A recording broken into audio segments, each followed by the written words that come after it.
Hoje eu quero tratar com você aqui um assunto que vem preocupando muito proprietários de imóveis, as pessoas que atuam e que trabalham na construção civil, referente às alterações que a reforma tributária está trazendo. Então, quero desmistificar algumas coisas e trazer o que de fato a reforma tributária está trazendo para o setor de bens imóveis, tá certo? Então acompanhe esse vídeo até o final, que eu tenho certeza que vai trazer aí uma luz muito grande para o seu pensamento, né? Para esse turbilhão de informação que você vem recebendo nos últimos tempos. Então vamos lá. A reforma tributária, 214/2025, ela já é uma realidade, certo? Ela já existe, já foi aprovada, e a partir de 2025, né, todos nós já vamos ver, né, já estamos vendo, na verdade, os seus impactos. 2026 já teremos, né, muitas inovações, e a partir de 2027 é que ela começa mesmo com muita força, certo? Mas o que a reforma tributária traz para os setores de bens imóveis, tá certo? Os bens imóveis dentro da reforma tributária, ela está num grupo que é chamado regimes específicos, certo? Mas, Erenildo, o que é esse regime específico? Deixa eu só detalhar para você aqui o que seria, certo, esse regime específico, para a gente começar a história, certo? O que é esse regime específico? Ele é um modelo de tributação diferenciado, né, previsto na reforma tributária, aplicado a certos bens ou serviços que não se encaixam bem na regra geral do IBS e CBS. Em vez de aplicar o sistema de débito e crédito comum, a lei prevê, né, uma forma própria de cálculo, recolhimento e apuração. Então, a Receita Federal ela identificou que alguns grupos de produtos, se fossem utilizar a regra geral, que é débito e crédito, poderia haver um prejuízo para essa cadeia produtiva, com um aumento de carga tributária que não daria para especificar, ou um prejuízo, né, muito grande para os contribuintes. E, Nildo, é somente os imóveis, né, os bens imóveis que estão nessa categoria, né, de regime específico? Não. São vários outros, certo? Outras atividades que estão nesse regime específico, como os setores de combustível, de energia, do sistema financeiro, planos de saúde, serviços de transporte, agropecuária, educação, telecomunicação, aeronáutica, bebidas e a construção civil, né, que está incluso aqui essa parte dos bens imóveis. Então, como você viu, algumas atividades, certo, elas estarão sujeitas a esse regime específico. Mas vamos lá. Falando o porquê, né, que o governo resolveu, a partir de agora, tributar, né, essa atividade. É importante entender, pessoal, que muitas dessas atividades, principalmente a de locação, ela não tinha previsão de imposto. No caso de ISS, locação não tem previsão de imposto de ISS. E vendas de imóveis, ela não tinha a tributação do ICMS. Então o governo entendeu, né, que o fisco estava perdendo muito imposto em algumas atividades que não tinham esses tributos. Então, o que foi que ele fez? A partir de agora, né, atividades de locação, atividades de vendas de bens imóveis passarão a ter a tributação do IBS e da CBS, certo? E por que ele está nesse regime específico, né, essa atividade? Porque ela não é uma atividade comum, né, que a pessoa compra algo, se acredita e depois vende. Por exemplo, aluguéis. Aluguéis são contratos de longos prazos, né, e prevê cláusulas diferenciadas, não é uma regra comum. Do mesmo jeito, a venda de um imóvel, né? A pessoa pode vender um imóvel, receber com 100 prestações, 200 prestações, não é um cálculo simples.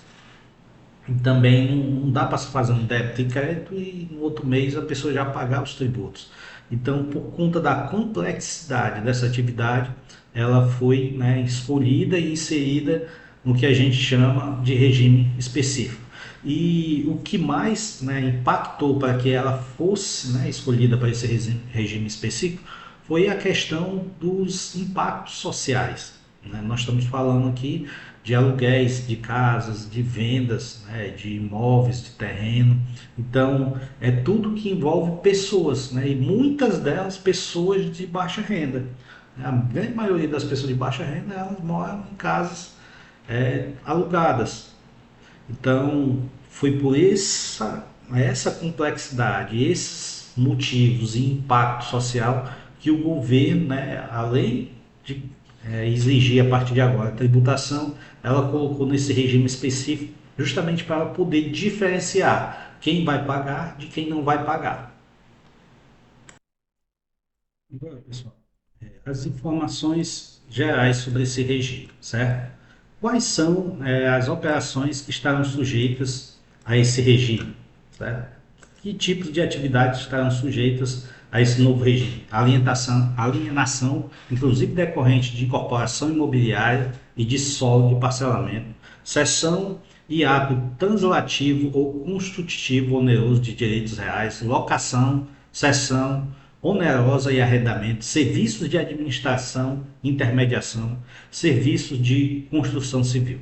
Então, veja, tudo que está ligado, né, à área da construção civil, seja desde a construção pesada, a construção comum, a questão de arrendamento, loteamento, a questão da administração desses negócios, tudo isso, né, ficou elencado dentro desse regime específico que terá uma tributação, né, única. Ficou, né, até no momento das discussões, por que não separar, né, a construção civil da questão dos arrendamentos, dos aluguéis, desse tipo de coisa. Os legisladores entenderam que são atividades fins, né, que uma depende da outra, então colocou tudo nesse mesmo conjunto, né, de operações com bens imóveis. Por esse motivo, ela está, né, tanto a área da construção civil como de vendas e arrendamento nesse regime específico.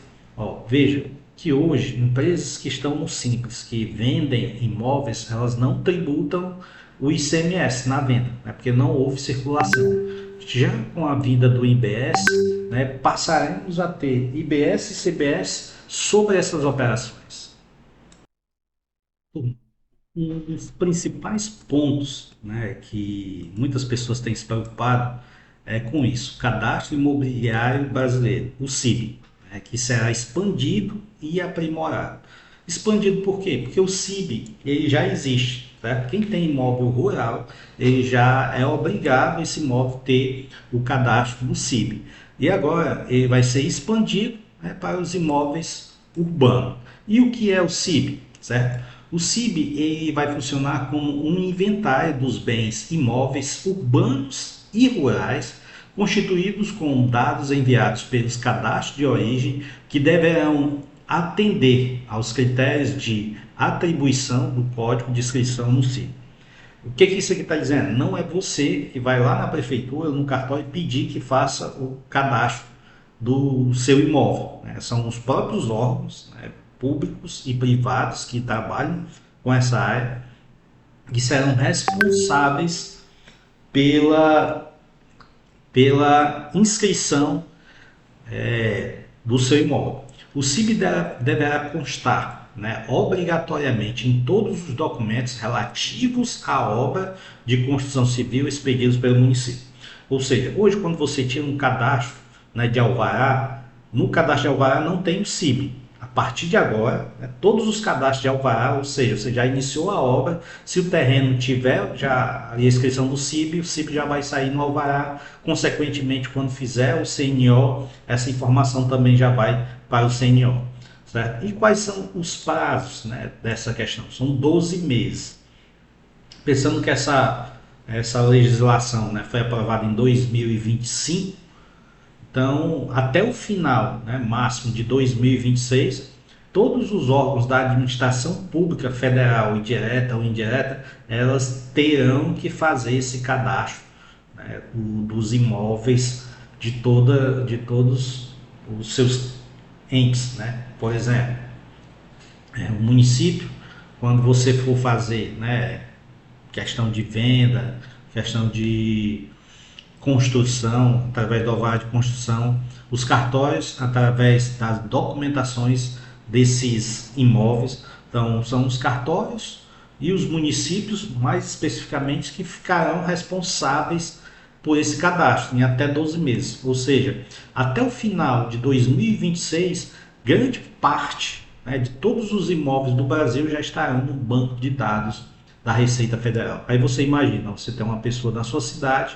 que ela tem muitos imóveis e nunca fez nenhuma declaração de imposto de renda, e daqui a pouco, né, na Receita Federal, aquele CPF vai estar lá linkado a vários imóveis que ela tem. E lembrando, né, que o CIB ele gera uma declaração mensal, ou seja, não só o seu CPF, como agora, né, os seus imóveis, elas terão uma declaração anual, desculpa, uma declaração anual para serem feitas. E assim, ó, hoje as obras de construção civil, né, como aqui já fala, geralmente a pessoa tira o alvará e tira o CNO. Além dessas duas informações, né, o CIB fará parte desse cadastro, dessa documentação. Então, eu acredito que uma das grandes mudanças que veio com essa nova legislação é esse cadastro imobiliário nacional, que é uma das coisas que realmente preocupa muitas pessoas, porque a Receita não sabe, né, de quem são todos os imóveis, por isso ela não vê as questões de aluguéis, não vê muitas transações de compras e vendas, e com esse cadastro, todas essas transações agora serão visíveis aos olhos da Receita Federal. Pessoa física pode ser contribuinte. Isso daqui é outra questão, né, que é uma inovação nessa IBS-CBS. Hoje, né, a pessoa física, dentro da construção civil, ela só paga o ganho de capital, né? O único imposto que tem é o ganho de capital. Ou seja, quem tem aluguéis, o que, que acontece? Ela vai receber aquele valor e vai pagar, né, o aluguel dentro da sua declaração de imposto de renda. Não tem mais nenhum outro imposto, né, por conta disso, estadual ou municipal. Com o advento, né, dessa nova regra, a pessoa física pode se tornar, né, um contribuinte. Aí é que é onde está uma grande discussão, né, em todos os lugares, e um terror, né, que foi alastrado pelo Brasil todo. Em que condição que eu, pessoa física, teria que pagar, né, o IBS, CBS, ou seja, um imposto a mais, né, além daquele que você já tem que pagar na declaração de imposto de renda. Então a regra é o seguinte: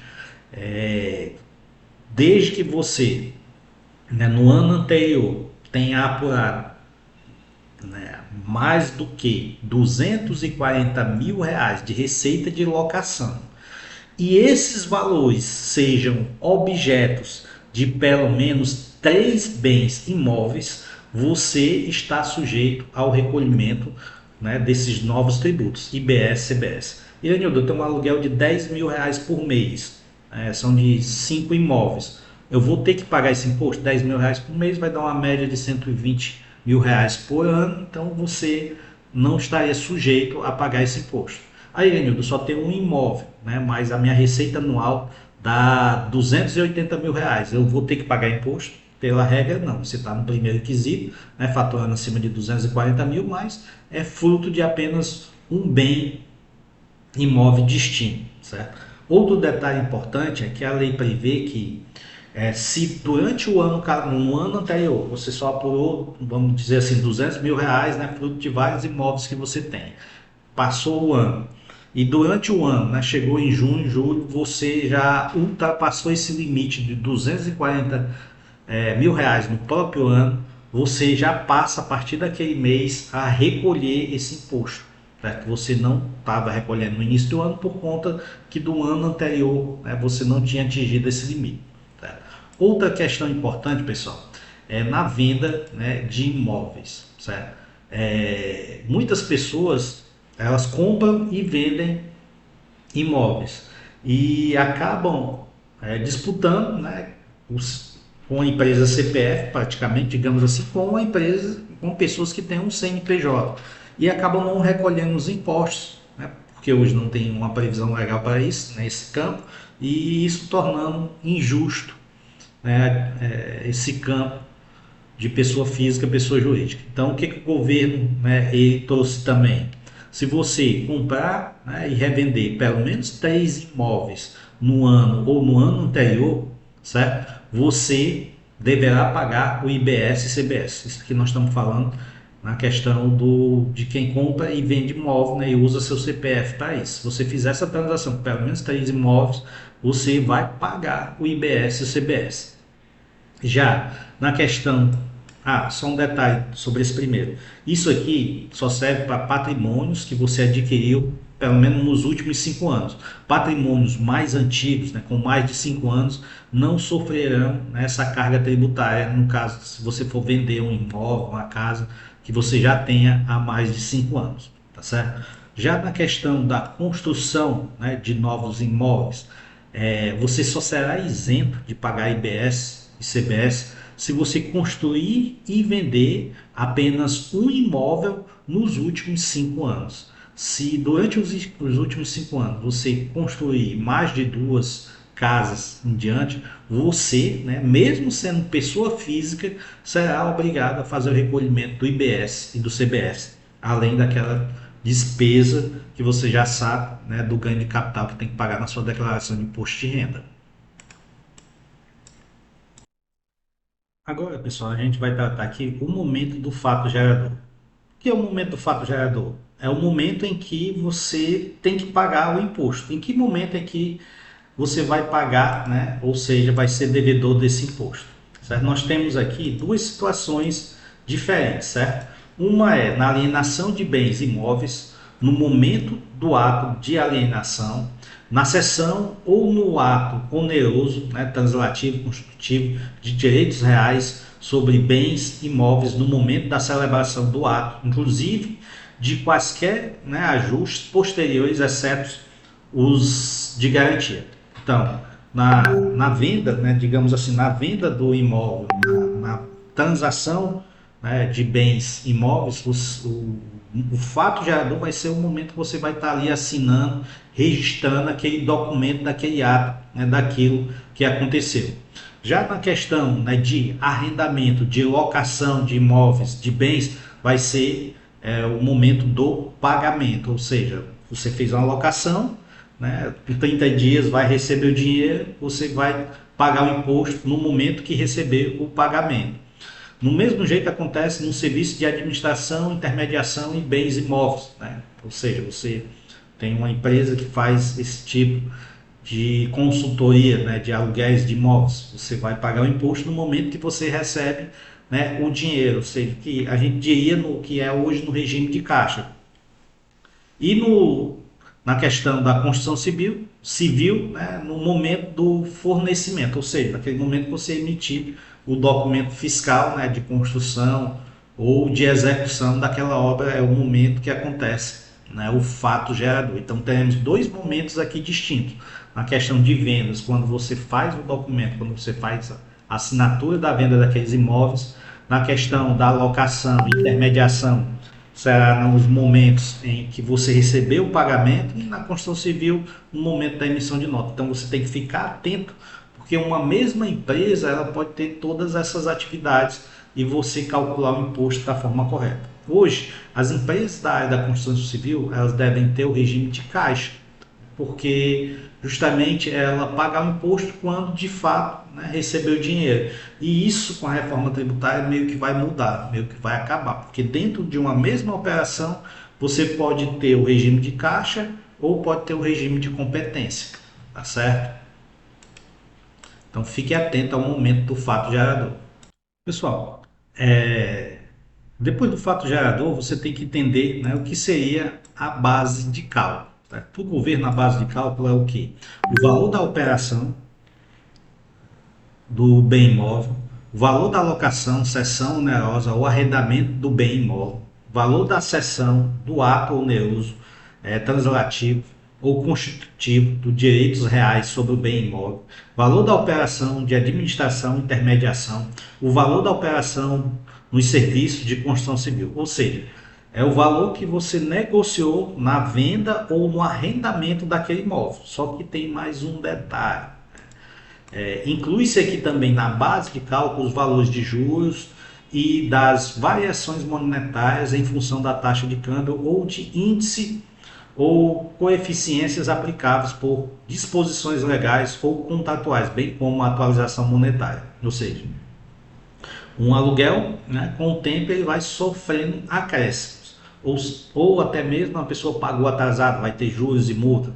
Então a base de cálculo vai ser o valor que você está recebendo do camarada, certo? Acrescido disso, né, até de reajuste, um loteamento, né, que faz seus reajustes todos os anos. Então a base de cálculo não é aquele valor inicial, é o valor, né, com os seus reajustes durante o tempo. Então fique atento sobre essa questão da base de cálculo.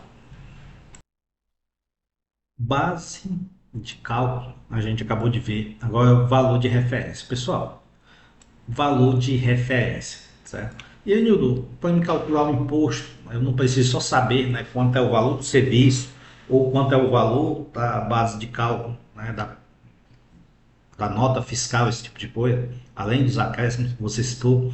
Pessoal, a reforma tributária, como eu já falei, ela vai fazer um cálculo diferente do que existe hoje, né, que é um cálculo que ele chama de não cumulativo, ou seja, ele leva em consideração o que você gastou para prestar o serviço ou para adquirir aquele bem. Em cima da diferença da venda que você vai tributar o IBS e CBS. Para quem tem empresas que é do regime normal do lucro real, vai me entender, né? O débito e crédito, ou quem já atua no ICMS. É basicamente isso. Só que na construção civil e no setor imobiliário, isso tem uma problemática, né? Problemática muito grande. Você vai aqui ter bens, né, que foram construídos já há algum tempo e você não tem documentação, não tem nota fiscal de compra, de venda, de nada daquele imóvel. Aquele imóvel está com valor desatualizado na sua declaração de imposto de renda, e aqui fica até uma questão, como que o governo ele vai tratar disso, certo? Porque, resumindo, que seria esse valor de referência. Quando você tem um veículo, né, pelo ano do veículo, o governo federal ele tem uma tabela FIPE, né, que é o preço médio daquele bem, daquele veículo, né? Então todo carro, se você pesquisar a tabela FIPE, você pelo ano e o modelo, você vai ter um valor estimado desse bem. É isso exatamente que vai acontecer com todos os imóveis. A Receita Federal ela vai criar, né, um valor de referência para todos os imóveis. Mas por que isso? Porque a Receita entende que um imóvel numa avenida de 200, imaginamos uma casa de 200 metros quadrados, uma avenida muito movimentada, né, ou cheia de imóveis, ela é totalmente, né, diferente, né, o valor dela, a mesma casa, com as mesmas metragens quadradas no interior ou numa rua afastada. Então o governo está criando essa tabela, vai criar essa tabela, esse valor de referência justamente para diminuir o prejuízo, né, das pessoas que vão vender imóvel. Foi aqui onde surgiu muitas fake news em relação ao ITBI, em relação ao IPTU, porque disseram que com essa atualização, você tem um imóvel lá na sua declaração de imposto de renda ou na prefeitura está totalmente desatualizado. A prefeitura cobra o IPTU de acordo com aquele valor que ela tem lá, certo? Só que o que vai acontecer? A Receita Federal, né, através desses estudos, ela vai dar um outro valor diferente. Pode ser um valor maior ou menor, mas possivelmente será um valor maior. Aí, por conta disso, né, todo mundo acha, né, ou pelo menos foi divulgado, que as prefeituras vão fazer atualização nos seus cadastros dos imóveis conforme essa nova tabela nacional e a partir daí vão cobrar, né, o IPTU com base nesses novos preços e o ITBI também. É possível que isso aconteça também, mas não é o que está previsto na lei, não o que está previsto, né, nas normativas que as prefeituras têm que fazer essas atualizações. O que a Receita quer é ter um valor de referência, né, com base na localização, na destinação, no padrão, né, dessa construção, certo? Isso será uma análise que será feita em todos os imóveis do Brasil, certo? As informações serão enviadas pelas administrações tributárias dos municípios, Distrito Federal, do Estado da União, para ela poder fazer esse banco de dados. E principalmente, né, quem será um ponto muito importante aqui serão os cartórios, né, porque muitas vezes o bem está desatualizado na prefeitura, mas quando o camarada vai vender num contrato, né, de compra e venda, ele vai botar o valor realmente que ele está vendendo aquele bem. Então isso aqui é um ponto de discussão, certo? Esse valor, né, ele será divulgado, né, e disponibilizado para todas as pessoas. Todos os imóveis, né, que tem o CIB, né, terão esse valor lá informado. E detalhe, hoje a gente tem um bem na declaração de imposto de renda e aquele valor do bem a gente não pode alterar de maneira nenhuma, né? Já esse valor, né, dessa tabela aqui, ele será atualizado, né, anualmente. Mas por que isso é importante? Como eu lhe falei, quando você for vender um imóvel, o governo ele vai olhar os seus créditos, vai olhar, né, o valor de referência do seu bem. Se esse valor não tiver atualizado dessa forma, você terá um grande prejuízo. Por isso que o governo, né, criou o valor de referência, não na intenção de prejudicar, de aumentar os tributos IPTU ou de transferência de bem, mas para poder te garantir que você vai ter um crédito na hora de vender o seu imóvel, tá ok? Então esse é o valor de referência. Agora vamos falar um pouco sobre os redutores. Irenildo, até agora, tudo isso que você está falando, né, você não falou ainda do valor do imposto. É porque até chegar ao valor do imposto, pessoal, tem toda essa trilha aqui, certo? O momento do fato gerador, a base de cálculo, o valor de referência e agora os redutores. Para você ver que a vida de contador ela não é fácil, certo? A vida de contador ela é bem complicada e se o contador ele não tiver expertise, não souber, né, de todos esses mínimos detalhes, ele pode causar um prejuízo, né, enorme para o seu cliente. E principalmente você, construtor, também tem que saber, né, de tudo isso. E o que são os redutores? Pessoal, quando a Receita Federal, certo, ou o governo criou, né, esse novo imposto para os imóveis, né, o bens imóveis, ele não visualizou nem mirou no, nas pequenas movimentações financeiras, certo? Nos pequenos imóveis. Ele mirou, né, nos grandes empresas, nas empresas que faturam muito, certo? Então, essa que é a mira, esse é que é o entendimento que vocês têm que entender. Por isso que ele criou, né, essa questão dos redutores. Aí vamos lá. No caso da venda de um bem imóvel, como eu te falei, certo? A venda como será, né? O cálculo do imposto, daqui a pouco a gente chega lá. Você tem que ter os créditos. Para você ter o crédito, você tem que saber, né, quanto que vale o bem que você está vendendo ali para poder calcular o imposto. E o governo, como a gente viu no item anterior, no valor de ajuste, ele vai dar, né, um valor monetário atualizado até o final de 2026 para todos os imóveis. Então, qual a base de cálculo redutora, né, na venda desse imóvel? Será aquele valor, né, que o governo vai atribuir, né, até o final de 2026. Aí, mas ainda estou construindo esse imóvel, né, e ainda está em processo de construção. Então, aqui tem um ponto muito importante que é o ponto da contabilidade. Por isso que é importante a partir de agora, né, você construtor, criar centro de custos específico por cada empreendimento que você vai fazer. Ah, você é um construtor grande, todos os construtores grandes já fazem isso, mas os pequenos que estão iniciando, que estão começando a construir, constrói as casas, depois vão se preocupar em vender e não se preocupam em adquirir materiais, de segregar, né, as despesas por cada empreendimento e acabam não tendo uma noção, né, de quanto realmente foi o custo de cada empreendimento e aquilo não está contabilizado. Por quê? porque esse valor, né, ou será esse valor que o governo vai dizer, ou o valor que você possa provar. De repente o governo diz que foi 100 mil reais, né, o valor daquele imóvel é 100 mil reais, só que você gastou 150 mil, 200 mil reais. Se você não tiver como comprovar que gastou mais, para que você tenha um redutor de ajuste maior, você vai acabar ficando no prejuízo. Por isso é importante da contabilização, da segregação de cada bem, de cada imóvel. Os imóveis que forem adquiridos, né, a partir de 2027, né, serão pelo valor, né, da aquisição que você adquiriu, ou se forem construídos, conforme eu falei anteriormente, o valor do terreno, mais todos a contabilização daquele empreendimento que foi feito, certo? E tem outros casos específicos, né? Casos de loteamentos, casos que a pessoa de repente tem uma rua numa avenida, aí tem a frente do terreno para a avenida, a outra frente para uma rua secundária. A identificação daqueles lotes, daquele imóvel, ela não vai ser igual, né, para todos os lotes dali, porque os que estão na avenida devem valer mais, os que estão na esquina valem mais.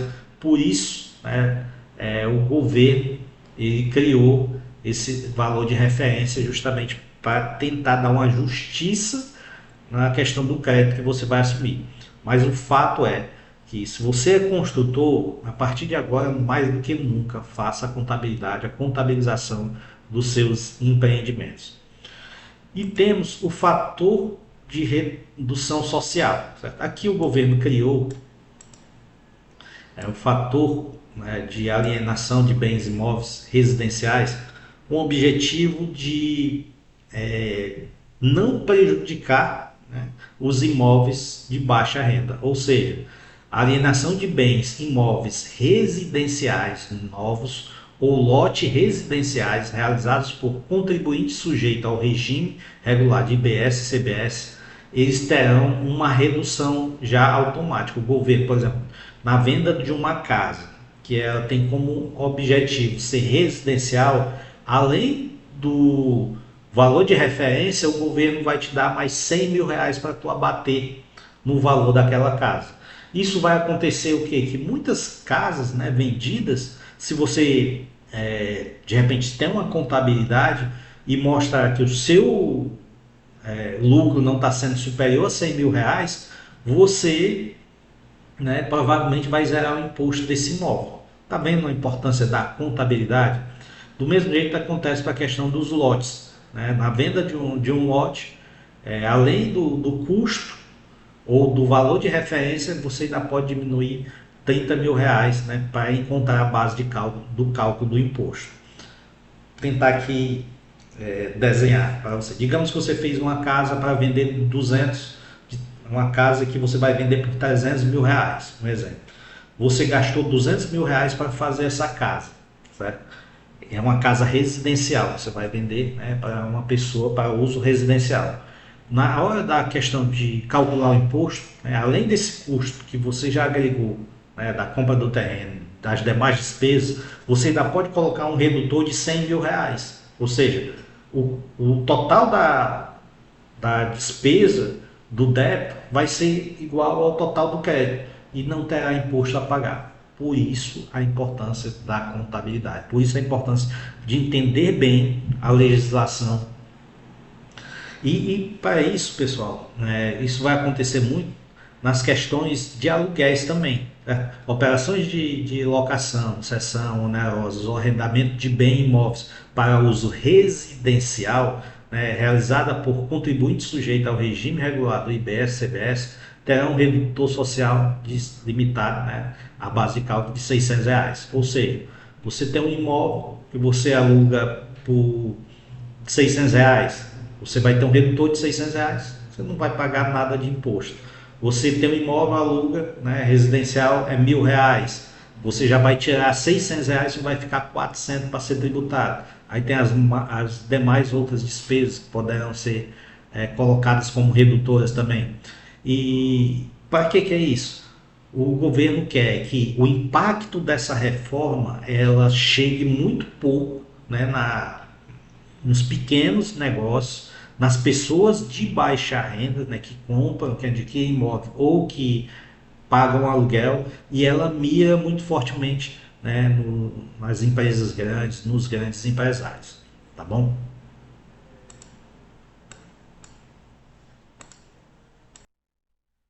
A alíquota do imposto. Pessoal, a gente ainda não sabe, né, de quanto que vai ser a alíquota, né? Estima-se 27, 26,5%. Não se tem ainda, né, especificamente o valor.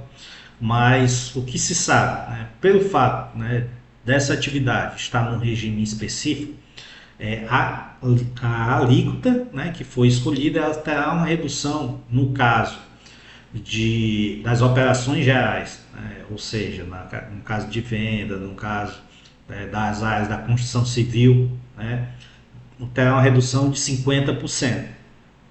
E no caso de locação, né, de imóveis, terá uma redução de 70%. Ou seja, se a gente está falando de 27%, a redução ela seria 50%, a alíquota seria 50% desse valor. No caso de aluguel de imóveis, né, terá uma redução de 70% desse valor. Então, as alíquotas do IBS e CBS elas serão fixas para todas as atividades. Todas essas outras atividades que têm regimes específicos, elas têm uma redução. Então, no caso, né, da construção civil, dos bens imóveis, nas operações em gerais, redução de 50% e na alocação de imóveis, né, redução de 70%. Além, né, de todos aqueles fatores redutor, a alíquota ela ainda é reduzida a esse valor, tá certo? Outro ponto, a questão da permuta, certo? O IBS, né, o ICBS ele não incidirá, né, nas questões, né, nas operações de permutas de bens imóveis, exceto sobre torna, ou seja, quando você tem um bem, né, e troca com outra pessoa e o bem é seu e é maior do que o valor da outra pessoa e você tem que dar um valor, né, de volta, então somente esse valor que seria tributado. Se forem bens de valores iguais, não teria tributação ou não terá tributação. Locação de curta temporada. Pessoal, o que o governo trouxe aqui? Ele, uma situação que não era tributada, tá? Ou seja, a pessoa que aluga casa final de semana, ou por um mês, ou 2 meses, isso é um tipo de situação que não tinha previsão, né, de locação. Esse Airbnb, né, que trabalha como hotel, alugando casas de pessoas físicas, né, para outras pessoas, ligando pessoas no mundo todo, a partir de agora vai ser tributado. E a redução ela não será de 70%, como a alocação normal. Ela só será, né, de 40% igual no caso de hotel, porque se assemelha a uma atividade de hotel. Se for superior a 90 dias, né, redução de 70. Se for inferior, a redução a 90 dias será, né, de 40, que é as mesmas reduções no caso lá do setor de hotelaria. Tá certo? Então isso é também uma inovação que essa lei está trazendo, né, cobrando imposto dessas pessoas também. A questão de loteamentos, certo? O imposto ele vai rescindir sobre cada pagamento, ou seja, como aquele regime de caixa, você tem um lote, você vai vender, né, ali em 50 parcelas, você vai pagando o imposto conforme, né, as parcelas. Apesar de ser um regime específico, isso não quer dizer que você não tem direito aos créditos. Certo? É o regime não cumulativo. É específico por conta da natureza das operações, certo? Mas você poderá se compensar dos créditos, caso tenha. E também da questão do redutor social. Né? No caso do loteamento, você também vai poder se beneficiar, né, desses redutores sociais, mas lembrando, né, que ele vai ser proporcional a cada parcela. Você tem 100 mil reais, você vai parcelar aquele bem ali em 10 anos, você vai pegar aqueles 30 mil reais e vai dividir, né, em cada parcela. Tá certo, pessoal? Agora, nós vamos dar uma olhadinha aqui na apuração. Tá certo? A apuração do IBS, da CBS, né, será feita para cada empreendimento de construção civil, vinculada a um CNPJ ou CPF específico, inclusive incorporação e parcelamento do solo, considerada cada obra de construção civil, incorporação ou parcelamento do solo como centro de custo destino. Pessoal, como eu falei nos slides aqui anteriores, a questão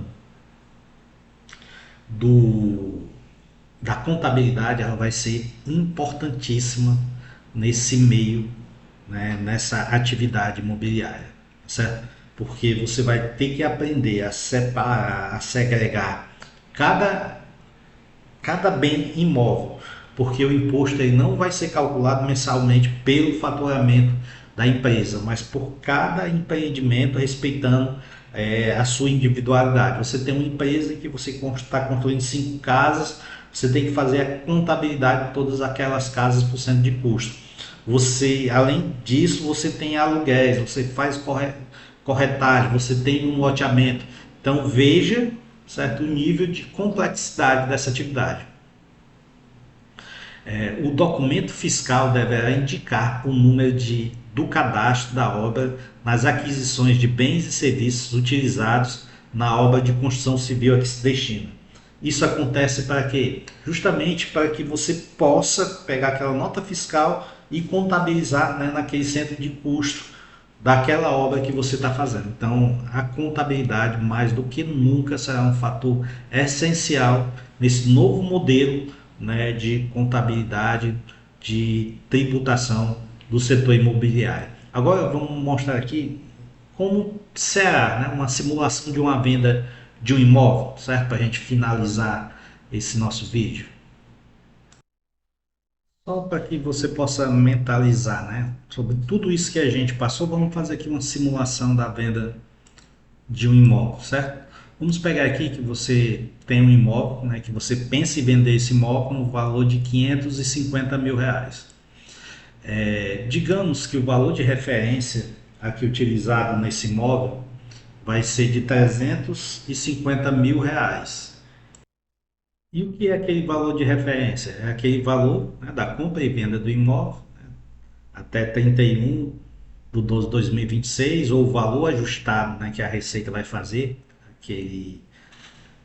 aquela aferição, né, de todos os imóveis a nível nacional, ou aquele valor contábil que você chegou, né, do custo de construção desse imóvel. Então, são várias variáveis, né, que pode ser utilizado como valor de referência. O tipo de operação da venda, né, será um imóvel residencial, né, um imóvel em casa, você construiu uma casa, vai ser vendido para uma pessoa comum, né, que vai adquirir essa casa. Aqui, né, nós teremos a aplicação do valor, né, de redutor social de 100 mil reais, né, que é o limite para imóveis novos, e vamos considerar, a gente ainda não sabe quanto será a alíquota, mas vamos considerar essa alíquota de 26,5%, tá? Que estipula-se que ela será mais ou menos isso. Qual o primeiro passo? A gente vê aqui, né, todas as informações e aplicar o que a lei diz. Bom, a base de cálculo da venda será 550 mil, né, o valor de referência de ajustado 350 mil, então o que a gente vai fazer?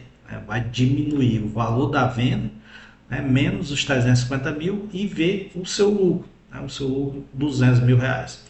Como você vai vender para uma pessoa física, né, uma pessoa comum, para diminuir mais ainda o custo dessa venda, né, para chegar nessa pessoa física, o governo te permite reduzir, né, 100 mil reais a título de aplicação de fator, né, social, conforme o artigo 94 da lei complementar. Feito isso, a gente conta a base de cálculo do imposto mesmo, será 200 mil seu lucro, menos de 100 mil o redutor social. Então o imposto será calculado apenas sobre 100 mil reais. Feito isso, vamos aplicar a alíquota, certo? A alíquota nós dissemos que ela seria 26,5%, mas como nessa atividade ela tem uma redução de 50%, né? Então 26,5% dividido, que é 50%, ficaria a alíquota apenas de 13,25%. Então, quanto que será o imposto de IBS e CBS na venda desse imóvel? Né? Base de cálculo final, 100 mil reais, vezes 3,25, IBS-CBS, vezes 13,25, 13.250. Resumindo, a contabilidade da venda desse imóvel será R$ 500.000 foi a venda, R$ 350.000 o seu custo, o seu lucro tributável R$ 200.000, menos fator social, né, fica a base de cálculo de R$ 100.000, alíquota efetiva, base de cálculo de IBS-CBS, né, imposto a recolher 13.250. Pessoal, essas são as novidades que está vindo por aí, tá certo? Então, você viu aqui que a contabilidade é muito importante, a organização é muito importante, conhecer todos esses fatores é muito importante. Espero que vocês tenham conseguido seguir, né, toda essa nossa linha aqui de pensamento, e teremos outros vídeos, né, falando sobre esse tema, porque é um tema que realmente tem muitas informações para serem compartilhadas. Valeu!